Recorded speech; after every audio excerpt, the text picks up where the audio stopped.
The Jungle Book by Rudyard Kipling. Chapter 3, Part 1. Recording by Meredith Hughes, Little Compton, Rhode Island. The Jungle Book by Rudyard Kipling. Chapter 3. Tiger, Tiger. What of the hunting, hunter bold? Brother, the watch was long and cold. What of the quarry ye went to kill? Brother, he crops in the jungle still. Where is the power that made your pride? Brother, it ebbs from my flank and side. Where is the haste that ye hurry by? Brother, I go to my lair to die. When Mowgli left the wolf's cave after the fight with the pack at the Council Rock, he went down to the ploughed lands where the villagers lived. But he would not stop there, because it was too near to the jungle, and he knew that he had made at least one bad enemy at the council. So he hurried on, keeping to the rough road that ran down the valley, and followed it at a steady jog-trot for nearly 20 miles, till he came to a country that he did not know. The valley opened out into a great plain dotted over with rocks and cut up with ravines. At one end stood a little village, and at the other the thick jungle came down in a sweep to the grazing grounds, and stopped there as though it had been cut off with a hoe. All over the plain cattle and buffaloes were grazing, and when the little boys in charge of the herds saw Mowgli they shouted and ran away, and the yellow pariah dogs that hang about every Indian village barked. Mowgli walked on, for he was feeling hungry, and when he came to the village gate he saw the big thorn bush that was drawn up before the gate at twilight pushed to one side. "Humph!" he said, for he had come across more than one such barricade in his night rambles after things to eat. "So men are afraid of the people of the jungle here also." He sat down by the gate, and when a man came out he stood up, opened his mouth, and pointed down it to show that he wanted food. The man stared, and ran back up the one street of the village, shouting for the priest, who was a big, fat man dressed in white, with a red and yellow mark on his forehead. The priest came to the gate, and with him at least 100 people, who stared and talked and shouted and pointed at Mowgli. "They have no manners, these men-folk," said Mowgli to himself. "Only the gray ape would behave as they do." So he threw back his long hair and frowned at the crowd. "What is there to be afraid of?" said the priest. "Look at the marks on his arms and legs. They are the bites of wolves. He is but a wolf-child run away from the jungle." Of course, in playing together, the cubs had often nipped Mowgli harder than they intended, and there were white scars all over his arms and legs. But he would have been the last person in the world to call these bites, for he knew what real biting meant. "Arre! Arre!" said 2 or 3 women together. "To be bitten by wolves, poor child! He is a handsome boy. He has eyes like red fire. By my honor, Messua, he is not unlike thy boy that was taken by the tiger." "Let me look," said a woman with heavy copper rings on her wrists and ankles, and she peered at Mowgli under the palm of her hand. "Indeed, he is not. He is thinner, but he has the very look of my boy." The priest was a clever man, and he knew that Messua was wife to the richest villager in the place. So he looked up at the sky for a minute and said solemnly, "What the jungle has taken, the jungle has restored. Take the boy into thy house, my sister, and forget not to honor the priest who sees so far into the lives of men." "By the bull that bought me," said Mowgli to himself, "but all this talking is like another looking over by the pack. Well, if I am a man I must be."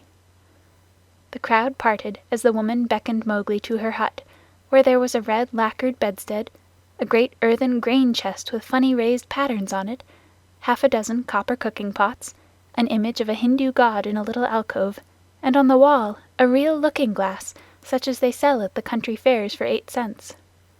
She gave him a long drink of milk and some bread, and then she laid her hand on his head and looked into his eyes, for she thought perhaps that he might be her real son come back from the jungle where the tiger had taken him. So she said, "Natu, oh Natu!" Mowgli did not show that he knew the name. "Dost thou not remember the day when I gave thee thy new shoes?" She touched his foot, and it was almost as hard as horn. "No," she said sorrowfully, "these feet have never worn shoes. But thou art very like my Naatu, and thou shalt be my son." Mowgli was uneasy, because he had never been under a roof before, but as he looked at the thatch he saw that he could tear it out at any time if he wanted to get away, and that the window had no fastenings. "What is the good of a man," he said to himself at last, "if he does not understand man's talk? Now I am as silly and dumb as a man would be with us in the jungle. I must speak their talk." He had not learned while he was with the wolves to imitate the challenge of bucks in the jungle and the grunt of the little wild pig for fun. So, as soon as Messua pronounced a word, Mowgli would imitate it almost perfectly, and before dark he had learned the name of many things in the hut. There was a difficulty at bedtime, because Mowgli would not sleep under anything that looked so like a panther trap as that hut, and when they shut the door he went through the window. "Give him his will," said Messua's husband. "Remember, he can never till now have slept on a bed. If he is indeed sent in the place of our son, he will not run away." So Mowgli stretched himself in some long, clean grass at the edge of the field, but before he had closed his eyes a soft gray nose poked him under the chin. "Phew!" said Gray Brother. He was the eldest of Mother Wolf's cubs. "This is a poor reward for following thee 20 miles. Thou smellest of wood smoke and cattle, altogether like a man already. Wake, little brother. I bring news." "Are all well in the jungle?" said Mowgli, hugging him. "All except the wolves that were burned with the Red Flower. Now listen. Shere Khan has gone away to hunt far off till his coat grows again, for he is badly singed. When he returns, he swears that he will lay thy bones in the Waingunga." "There are 2 words to that. I also have made a little promise. But news is always good. I am tired tonight, very tired with new things, Gray Brother. But bring me the news always." "Thou wilt not forget that thou art a wolf? Men will not make thee forget?" said Gray Brother anxiously. "Never. I will always remember that I love thee and all in our cave, but also I will always remember that I have been cast out of the pack." "And that thou mayest be cast out of another pack. Men are only men, little brother, and their talk is like the talk of frogs in a pond. When I come down here again, I will wait for thee in the bamboos at the edge of the grazing ground." For 3 months after that night Mowgli hardly ever left the village gate. He was so busy learning the ways and customs of men. First he had to wear a cloth round him, which annoyed him horribly, and then he had to learn about money, which he did not in the least understand, and about plowing, of which he did not see the use. Then the little children in the village made him very angry. Luckily the law of the jungle had taught him to keep his temper, for in the jungle life and food depend on keeping your temper. But when they made fun of him because he would not play games or fly kites, or because he mispronounced some word, only the knowledge that it was unsportsmanlike to kill little naked cubs kept him from picking them up and breaking them in 2. He did not know his own strength in the least. In the jungle he knew he was weak compared with the beasts, but in the village people said that he was strong as a bull. He certainly had no notion of what fear was, for when the village priest told him that the god in the temple would be angry with him if he ate the priest's mangoes, he picked up the image, brought it over to the priest's house, and asked the priest to make the god angry, and he would be happy to fight him. It was a horrible scandal, but the priest hushed it up, and Messua's husband paid much good silver to comfort the god. And Mowgli had not the faintest idea of the difference that caste makes between man and man. When the potter's donkey slipped in the clay pit, Mowgli hauled it out by the tail and helped to stack the pots for their journey to the market at Khanhiwara. That was very shocking too, for the potter is a low caste man, and his donkey is worse. When the priest scolded him, Mowgli threatened to put him on the donkey too, and the priest told Messua's husband that Mowgli had better be set to work as soon as possible, and the village headman told Mowgli that he would have to go out with the buffaloes the next day and herd them while they grazed. No one was more pleased than Mowgli, and that night, because he had been appointed a servant of the village, as it were, he went off to a circle that met every evening on a masonry platform under a great fig tree. It was the village club, and the headman and the watchman and the barber, who knew all the gossip of the village, and old Buldeo, the village hunter, who had a Tower musket, met and smoked. The monkeys sat and talked in the upper branches, and there was a hole under the platform where a cobra lived, and he had his little platter of milk every night, because he was sacred. And the old men sat around the tree and talked, and pulled at the big hookahs, the water pipes, till far into the night. They told wonderful tales of gods and men and ghosts, and Buldeo told even more wonderful ones of the ways of beasts in the jungle, till the eyes of the children, sitting outside the circle, bulged out of their heads. Most of the tales were about animals, for the jungle was always at their door. The deer and the wild pig grubbed up their crops, and now and again the tiger carried off a man at twilight, within sight of the village gates. Mowgli, who naturally knew something about what they were talking of, had to cover his face not to show that he was laughing, while Buldeo, the Tower musket across his knees, climbed on from one wonderful story to another, and Mowgli's shoulders shook. Buldeo was explaining how the tiger that had carried away Messua's son was a ghost tiger, and his body was inhabited by the ghost of a wicked old money-lender who had died some years ago. "And I know that this is true," he said, "because Purun Dass always limped from the blow that he got in a riot when his account books were burned. And the tiger that I speak of, he limps too, for the tracks of his pads are unequal." "True, true, that must be the truth," said the greybeards, nodding together. "Are all these tales such cobwebs and moon talk?" said Mowgli. "That tiger limps because he was born lame, as everyone knows. To talk of the soul of a money-lender in a beast that never had the courage of a jackal is child's talk." Buldeo was speechless with surprise for a moment, and the headman stared. "Oho! It is the jungle brat, is it?" said Buldeo. "If thou art so wise, better bring his hide to Khanhiwara, for the government has set 100 rupees on his life. Better still, talk not when thy elders speak." Mowgli rose to go.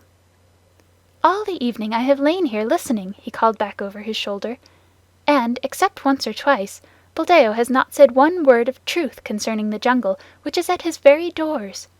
How then shall I believe the tales of ghosts and gods and goblins which he says he has seen?" "It is full time that boy went to herding," said the headman, while Buldeo puffed and snorted at Mowgli's impertinence. The custom of most Indian villages is for a few boys to take the cattle and buffaloes out to graze in the early morning, and bring them back at night, and the very cattle that would trample a white man to death allow themselves to be banged and bullied and shouted at by children that hardly come up to their noses. So long as the boys keep with the herds they are safe, for not even the tiger will charge a mob of cattle. But if they straggle to pick flowers or hunt lizards, they are sometimes carried off. Mowgli went through the village street in the dawn, sitting on the back of Rama, the great herd bull, and the slaty blue buffaloes, with their long backward-sweeping horns and savage eyes, rose out of their byres one by one and followed him, and Mowgli made it very clear to the children with him that he was the master. He beat the buffaloes with a long polished bamboo, and told Kamya, one of the boys, to graze the cattle by themselves, while he went on with the buffaloes, and to be very careful not to stray away from the herd. An Indian grazing ground is all rocks and scrubs and tussocks and little ravines, among which the herds scatter and disappear. The buffaloes generally keep to the pools and muddy places, where they lie wallowing or basking in the warm mud for hours. Mowgli drove them on to the edge of the plain, where the Waingunga came out of the jungle, and then he dropped from Rama's neck, trotted off to a bamboo clump, and found Gray Brother. "Ah," said Gray Brother, "I have waited here very many days. What is the meaning of this cattle-herding work?" "It is an order," said Mowgli. "I am a village herder for a while. What news of Shere Khan?" "He has come back to this country, and he has waited a long time for thee." Now he is gone off again, for the game is scarce. But he means to kill thee." "Very good," said Mowgli. "So long as he is away, do thou or one of the 4 brothers sit on that rock, so that I can see thee as I come out of the village.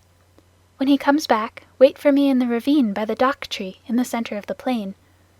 We need not walk into Shere Khan's mouth." Then Mowgli picked out a shady place and lay down and slept while the buffaloes grazed round him. Herding in India is one of the laziest things in the world. The cattle move and crunch and lie down and move on again, and they do not even low. They only grunt, and the buffaloes very seldom say anything, but get down into the muddy pools one after another, and work their way into the mud till only their noses and staring china blue eyes show above the surface, and then they lie like logs. The sun makes the rocks dance in the heat, and the herd children hear one kite, never any more, whistling almost out of sight overhead, and they know that if they died, or a cow died, that kite would sweep down, and the next kite miles away would see him drop and follow, and the next, and almost before they were dead there would be a score of hungry kites come out of nowhere. Then they sleep and wake and sleep again, and weave little baskets of dried grass and put grasshoppers in them, or catch 2 praying mantises and make them fight, or string a necklace of red and black jungle nuts, or watch a lizard basking on a rock, or a snake hunting a frog near the wallows. Then they sing long, long songs, with odd native quavers at the end of them, and the day seems longer than most people's whole lives, and perhaps they make a mud castle with mud figures of men and horses and buffaloes, and put reeds into the men's hands, and pretend that they are kings, and the figures are their armies, or that they are gods to be worshipped. Then evening comes, and the children call, and the buffaloes lumber up out of the sticky mud with noises like gunshots going off one after the other, and they all string across the gray plain back to the twinkling village lights. Day after day Mowgli would lead the buffaloes out to their wallows, and day after day he would see Gray Brother's back 1.5 miles away across the plain, so he knew that Shere Khan had not come back. And day after day he would lie on the grass listening to the noises round him and dreaming of the old days in the jungle. If Shere Khan had made a false step with his lame paw up in the jungles by the Waingunga, Mowgli would have heard him in those long still mornings. At last a day came when he did not see Gray Brother at the signal place, and he laughed and headed the buffaloes for the ravine by the dak tree, which was all covered with golden red flowers. There sat Gray Brother, every bristle on his back lifted. "He has hidden for a month to throw thee off thy guard. He crossed the ranges last night with Tabaqui, hot foot on thy trail," said the wolf, panting. Mowgli frowned. "I am not afraid of Shere Khan, but Tabaqui is very cunning." "Have no fear," said Gray Brother, licking his lips a little. "I met Tabaqui in the dawn. Now he is telling all his wisdom to the kites, but he told me everything before I broke his back. Shere Khan's plan is to wait for thee at the village gate this evening, for thee and for no one else. He is lying up now in the big dry ravine of the Waingunga." "Has he eaten today, or does he hunt empty?" said Mowgli, for the answer meant life and death to him. "He killed at dawn a pig, and he has drunk too. Remember, Shere Khan could never fast, even for the sake of revenge." "Oh, fool, fool! What a cub's cub it is! Eaten and drunk too, and he thinks that I shall wait till he has slept. Now, where does he lie up? If there were but 10 of us, we might pull him down as he lies. These buffaloes will not charge unless they wind him, and I cannot speak their language.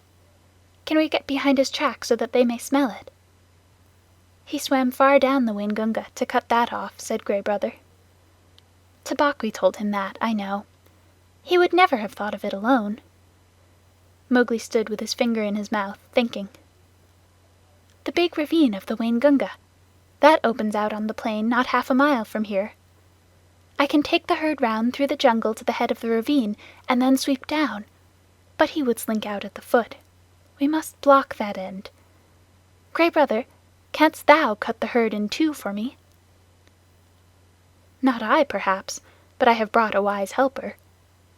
Gray Brother trotted off and dropped into a hole. Then there lifted up a huge gray head that Mowgli knew well, and the hot air was filled with the most desolate cry of all the jungle, the hunting howl of a wolf at midday. "Akela! Akela!" said Mowgli, clapping his hands. "I might have known that thou wouldst not forget me. We have a big work in hand. Cut the herd in two, Akela. Keep the cows and calves together, and the bulls and the plough buffaloes by themselves." The two wolves ran, ladies' chain fashion, in and out of the herd, which snorted and threw up its head and separated into two clumps. In one the cow buffaloes stood with their calves in the center and glared and pawed, ready, if a wolf would only stay still, to charge down and trample the life out of him. In the other the bulls and the young bulls snorted and stamped, but though they looked more imposing they were much less dangerous, for they had no calves to protect. No 6 men could have divided the herd so neatly. "What orders?" panted Akela. "They are trying to join again." Mowgli slipped onto Rama's back. "Drive the bulls away to the left, Akela. Gray Brother, when we are gone, hold the cows together and drive them into the foot of the ravine." "How far?" said Gray Brother, panting and snapping. "Till the sides are higher than Shere Khan can jump," shouted Mowgli. "Keep them there till we come down." The bulls swept off as Akela bade, and Gray Brother stopped in front of the cows. They charged down on him, and he ran just before them to the foot of the ravine, as Akela drove the bulls far to the left. "Well done! Another charge, and they are fairly started. Careful now! Careful, Akela! A snap too much, and the bulls will charge. Hujah! This is wilder work than driving black buck. Didst thou think these creatures could move so swiftly?" Mowgli called. "I have hunted these too in my time," gasped Akela in the dust. "Shall I turn them into the jungle?" "Ay, turn! Swiftly turn them! Rama is mad with rage. Oh, if only I could tell him what I need of him today!" The bulls were turned to the right this time and crashed into the standing thicket. The other herd children, watching with the cattle half a mile away, hurried to the village as fast as their legs could carry them, crying that the buffaloes had gone mad and run away. But Mowgli's plan was simple enough. All he wanted to do was to make a big circle uphill and get at the head of the ravine, and then take the bulls down it and catch Shere Khan between the bulls and the cows, for he knew that after a meal and a full drink Shere Khan would not be in any condition to fight or to clamber up the sides of the ravine. He was soothing the buffaloes now by voice, and Akela had dropped far to the rear, only whimpering once or twice to hurry the rear guard. It was a long, long circle, for they did not wish to get too near the ravine and give Shere Khan warning. At last Mowgli rounded up the bewildered herd at the head of the ravine on a grassy patch that sloped steeply down to the ravine itself. From that height you could see across the tops of the trees down to the plain below, but what Mowgli looked at was the sides of the ravine, and he saw with a great deal of satisfaction that they ran nearly straight up and down, while the vines and creepers that hung over them would give no foothold to a tiger who wanted to get out. "Let them breathe, Akela," he said, holding up his hand. "They have not winded him yet. Let them breathe. I must tell Shere Khan who comes. We have him in the trap." End of Chapter 3, Part 1. The Jungle Book by Rudyard Kipling. Chapter 3, Part 2. Recording by Meredith Hughes, Cambridge, Massachusetts. The Jungle Book by Rudyard Kipling. Chapter 3, Part 2. He put his hands to his mouth and shouted down the ravine. It was almost like shouting down a tunnel, and the echoes jumped from rock to rock. After a long time there came back the drawling, sleepy snarl of a full-fed tiger just wakened. "Who calls?" said Shere Khan, and a splendid peacock fluttered up out of the ravine screeching. "I, Mowgli! Cattle thief, it is time to come to the Council Rock. Down! Hurry them down, Akela! Down, Rama, down!" The herd paused for an instant at the edge of the slope, but Akela gave tongue in the full hunting yell, and they pitched over one after the other just as steamers shoot rapids, the sand and stones spurting up round them. Once started, there was no chance of stopping. And before they were fairly in the bed of the ravine, Rama winded Shere Khan and bellowed. "Ha ha!" said Mowgli on his back. "Now thou knowest!" And the torrent of black horns, foaming muzzles, and staring eyes whirled down the ravine, just as boulders go down in flood time, the weaker buffaloes being shouldered out to the sides of the ravine where they tore through the creepers. They knew what the business was before them, the terrible charge of the buffalo herd against which no tiger can hope to stand. Shere Khan heard the thunder of their hoofs, picked himself up, and lumbered down the ravine, looking from side to side for some way of escape, but the walls of the ravine were straight, and he had to hold on, heavy with his dinner and his drink, willing to do anything rather than fight. The herd splashed through the pool he had just left, bellowing till the narrow cut rang. Mowgli heard an answering bellow from the foot of the ravine, saw Shere Khan turn. The tiger knew, if the worst came to the worst, it was better to meet the bulls than the cows with their calves. And then Rama tripped, stumbled, and went on again over something soft, and, with the bulls at his heels, crashed full into the other herd, while the weaker buffaloes were lifted clean off their feet by the shock of the meeting. That charge carried both herds out into the plain, goring and stamping and snorting. Mowgli watched his time, and slipped off Rama's neck, laying about him right and left with his stick. "Quick, Akela! Break them up! Scatter them, or they will be fighting one another! Drive them away, Akela! Hi, Rama! Hi, hi, hi, my children! Softly now, softly! It is all over." Akela and Gray Brother ran to and fro, nipping the buffalo's legs, and though the herd wheeled once to charge up the ravine again, Mowgli managed to turn Rama, and the others followed him to the wallows. Shere Khan needed no more trampling. He was dead, and the kites were coming for him already. "Brothers, that was a dog's death," said Mowgli, feeling for the knife he always carried in a sheath round his neck now that he lived with men. "But he would never have shown fight. Wallah! His hide will look well on the Council Rock. We must get to work swiftly." A boy trained among men would never have dreamed of skinning a 10-foot tiger alone, but Mowgli knew better than anyone else how an animal's skin is fitted on, and how it can be taken off. But it was hard work, and Mowgli slashed and tore and grunted for an hour, while the wolves lolled out their tongues, or came forward and tugged as he ordered them. Presently a hand fell on his shoulder, and looking up he saw Buldeo with the Tower musket. The children had told the village about the buffalo stampede, and Buldeo went out angrily, only too anxious to correct Mowgli for not taking better care of the herd. The wolves dropped out of sight as soon as they saw the man coming. "What is this folly?" said Buldeo angrily. "To think that thou canst skin a tiger! Where did the buffaloes kill him? It is the lame tiger, too, and there is 100 rupees on his head. Well, well, we will overlook thy letting the herd run off, and perhaps I will give thee 1 of the rupees of the reward when I have taken the skin to Kanahiwara." He fumbled in his waistcloth for flint and steel, and stooped down to singe Shere Khan's whiskers. Most native hunters always singe a tiger's whiskers to prevent his ghost from haunting them. Said Mowgli, half to himself as he ripped back the skin of a forepaw. "So thou wilt take the hide to Kanahiwara for the reward, and perhaps give me 1 rupee. Now it is in my mind that I need the skin for my own use. Heh! Old man, take away that fire." "What talk is this to the chief hunter of the village? Thy luck and the stupidity of thy buffaloes have helped thee to this kill.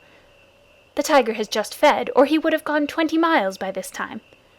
Thou canst not even skin him properly, little beggar brat, and forsooth I, Buldeo, must be told not to singe his whiskers? Mowgli, I will not give thee 1 anna of the reward, but only a very big beating. Leave the carcass." "By the bull that bought me," said Mowgli, who was trying to get at the shoulder, "must I stay babbling to an old ape all noon? Here, Akela, this man plagues me." Buldeo, who was still stooping over Shere Khan's head, found himself sprawling on the grass, with a grey wolf standing over him, while Mowgli went on skinning as though he were alone in all India. "Yes," he said between his teeth, "thou art altogether right, Buldeo. Thou wilt never give me 1 anna of the reward. There is an old war between this lame tiger and myself, a very old war, and I have won.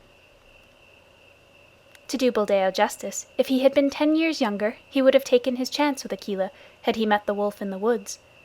But a wolf who obeyed the orders of this boy, who had private wars with man-eating tigers, was not a common animal. It was sorcery, magic of the worst kind, thought Buldeo, and he wondered whether the amulet round his neck would protect him. He lay as still, expecting every minute to see Mowgli turn into a tiger too. "Maharaj! Great King!" he said at last, in a husky whisper. "Yes?" said Mowgli, without turning his head, chuckling a little. "I am an old man. I did not know thou wast anything more than a herdsboy.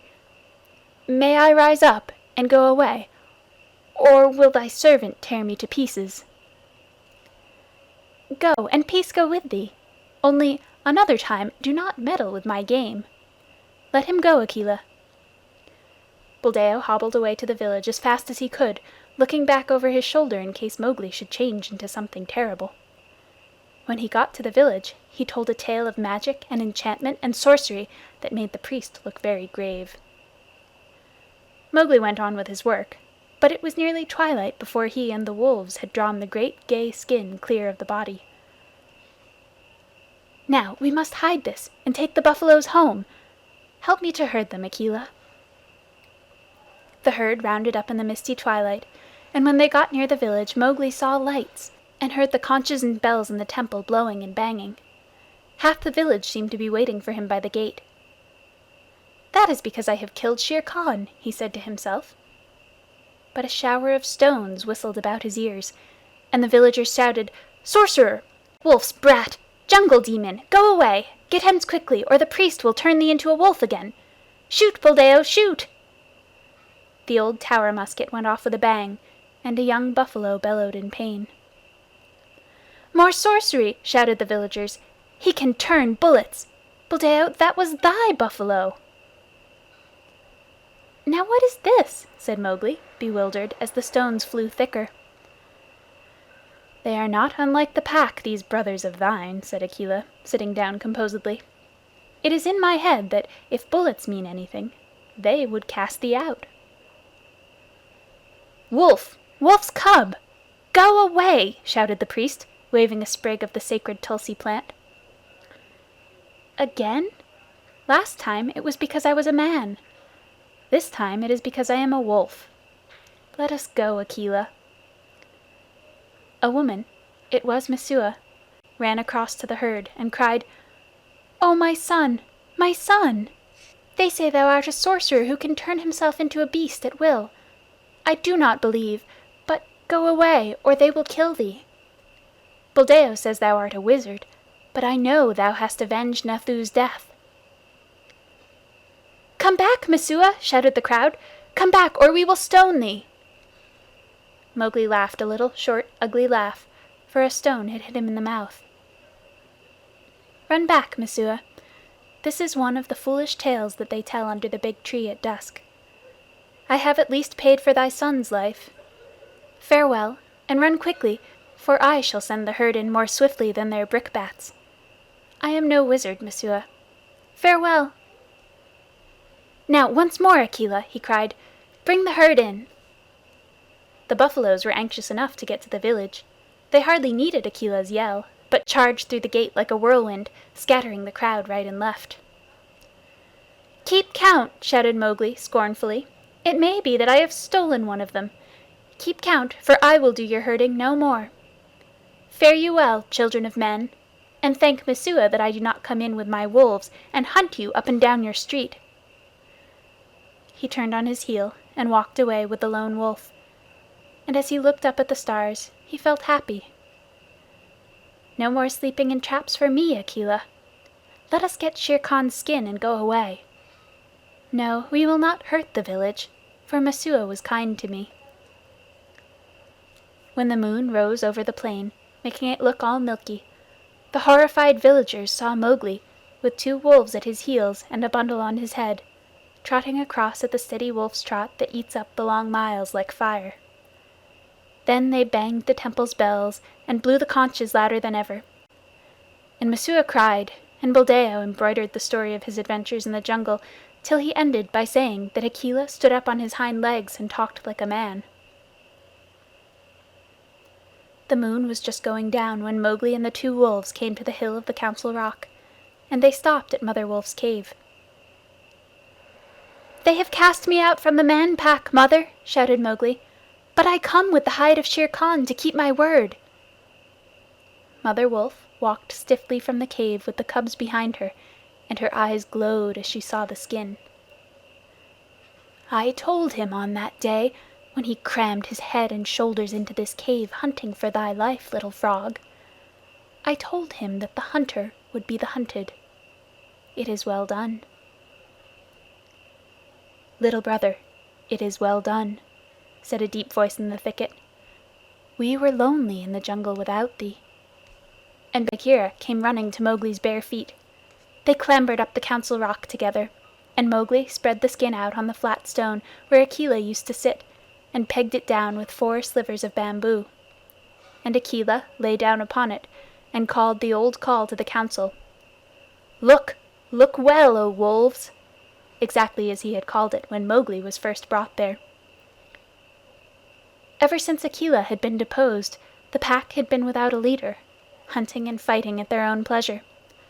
But they answered the call from habit, and some of them were lame from the traps they had fallen into, and some limped from shot wounds, and some were mangy from eating bad food, and many were missing. But they came to the Council Rock, all that was left of them, and saw Shere Khan's striped hide on the rock, and the huge claws dangling at the end of the empty, dangling feet. "Look well, O wolves! Have I kept my word?" said Mowgli. And the wolves bayed, "Yes!" and one tattered wolf howled, "Lead us again, O Akela! Lead us again, O Man Cub, for we be sick of this lawlessness, and we would be the free people once more." "Nay," purred Bagheera, "that may not be. When ye are full fed, the madness may come upon you again. Not for nothing are ye called the Free People.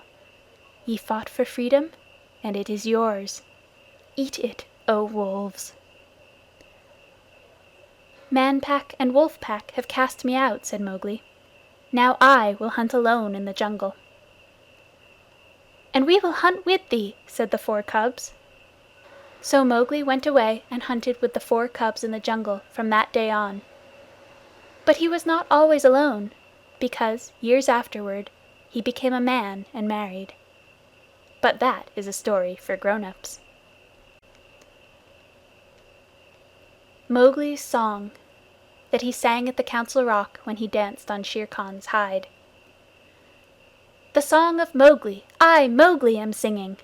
Let the jungle listen to the things I have done. Shere Khan said he would kill, would kill.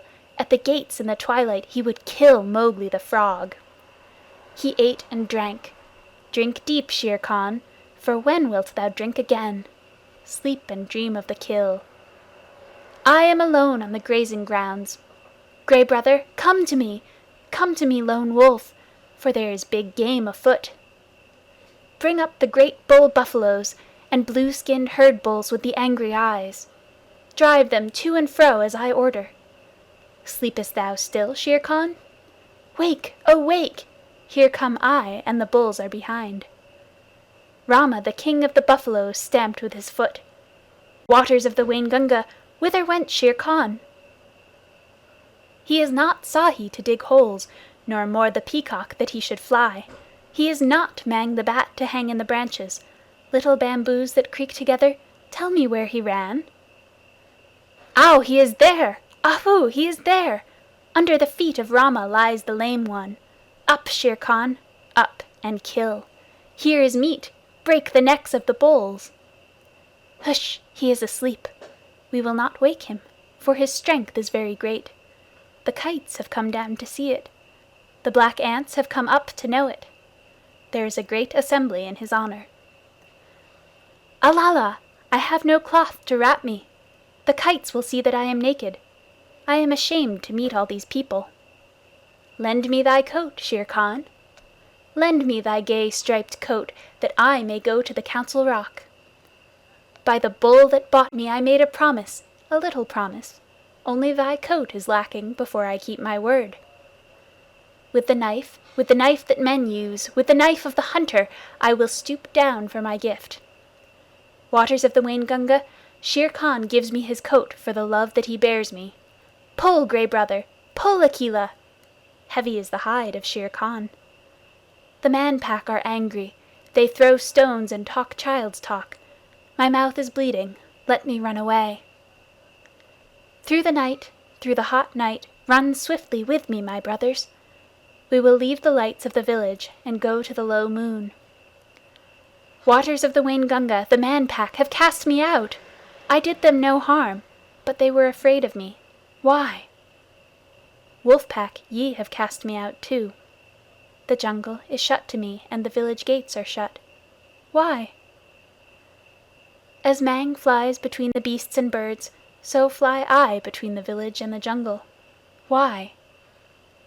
I dance on the hide of Shere Khan, but my heart is very heavy. My mouth is cut and wounded with the stones from the village, but my heart is very light, because I have come back to the jungle. Why? These two things fight together in me, as the snakes fight in the spring. The water comes out of my eyes, yet I laugh while it falls. Why?